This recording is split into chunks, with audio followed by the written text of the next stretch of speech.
In 1833, the British Empire did something the world applauded. It abolished slavery. Across the colonies, on paper, an entire class of human beings stopped being property. It was, and still is, remembered as one of the great moral acts of the 19th century. And it was real. But if you've been following this series, you already know to do one thing whenever the Empire announces good news. You turn the page. You look for the next entry. Because slavery did not simply end. The plantations that had run on it still needed bodies. The accounts that had balanced on unpaid labor still needed to balance. And so the empire did what it always did when a cost went missing. It found a new way to write it down. Let's begin with a color. Blue. Before chemical dyes, the deepest, most reliable blue in the world came from a plant, indigo, and the soil of Bengal grew it beautifully. To the European mills hungry for that color, Bengal indigo was close to printing money. So British planters spread across the countryside, and they made the local farmers an offer that was really a trap. A planter would advance a peasant a small loan, and in return, the peasant agreed to plant indigo on part of his land. It sounds like a simple contract, but the price paid for the crop was kept brutally low. The debt almost never cleared, and the obligation passed from father to son. The farmer was technically free. He owned his land, and yet he could not stop. He was bound, not by a chain, but by a number in a planter's book. The riot, the cultivator, grew a color he could not afford to eat beside. And then, in 1859, the farmers of Bengal did something quietly revolutionary. They refused to plant. Word spread from village to village across lower Bengal.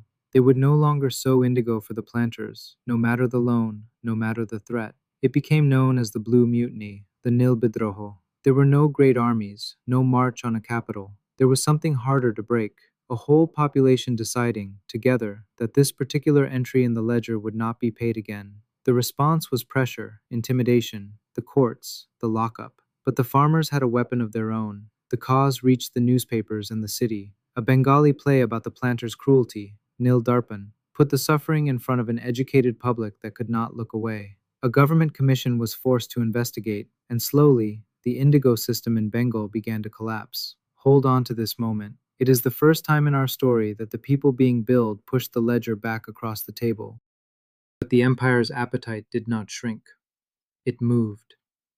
To the hills of Assam, where the British discovered something they wanted even more than blue: tea. A crop that Britain itself was learning to drink by the oceanful, and that, grown here on India's own slopes, could free the empire from buying it from China. Vast tea gardens were carved out of the forest, and a tea garden is hungry. It needs hands constantly to pluck and prune and carry. The problem was that Assam was thinly peopled, and local labor would not come on the planters' terms. So the planters brought workers in, recruited from poorer, distant districts, often by agents who promised far more than the gardens ever delivered. Once a worker arrived, deep in the tea country, leaving was another matter. Wages were low, debts accumulated, and the law itself was bent to keep workers from walking off the estate. A leaf the world found refreshing rested again on labor that could not freely leave. And now the system left India's shores entirely. When slavery ended across the empire, the sugar islands of the Caribbean, the plantations of Mauritius, Fiji, and Natal still needed workers. So a new arrangement was built to supply them: indentured-labour. A worker signed a contract, an agreement, to cross the ocean and work for a fixed term of years in exchange for passage, low wages, and the promise of return. In India, this became known as the girmit, a worn-down pronunciation of the word agreement, and those who went were the girmitiya. On paper, it was a free contract between consenting people. In practice, recruits were often misled about where they were going and what awaited them, packed into ships for long voyages, and on arrival found themselves bound to a single estate, punished for leaving, and entangled in debts that made the promised return passage a distant thing. Whole communities of Indians took root on the far side of the world this way, which is why, to this day, you find them in Trinidad and Guyana, in Fiji and South Africa. The historian Hugh Tinker gave the system the name that stuck. He called it a new system of slavery. It is important to be careful here. Indenture was not slavery. The workers were not property, and some did complete their terms, earn their wages, and build new lives. But the resemblance, the coercion, the debt, the inability to simply leave was close enough that the people living it and the historians studying it reached for the older word. Step back and look at what these three stories share. Indigo in Bengal, tea in Assam, indentured workers scattered across the empire's oceans. Three different crops, three different corners of the world, and underneath all of them, the same mechanism.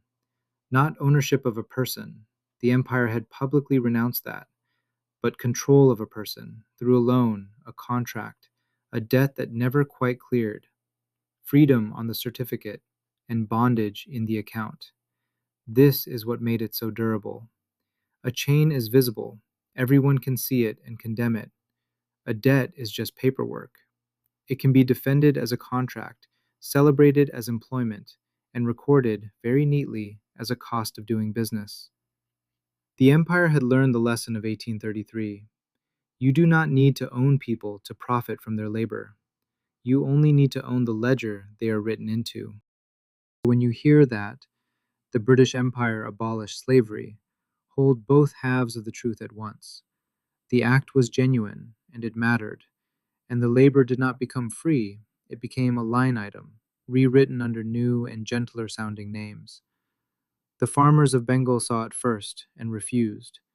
That refusal is a thread we will pick up again because it grows, from a few villages declining to plant into a movement that one day audits the whole empire out loud. But the empire had other costs to cover, and one of them was the largest of all, the army that held everything else in place. Next time, we follow that payroll and ask a simple question. Who paid the soldiers who kept India down? Tareekh ka Hisaab. History audited. Hisaab abhi baki hai. The account isn't settled yet.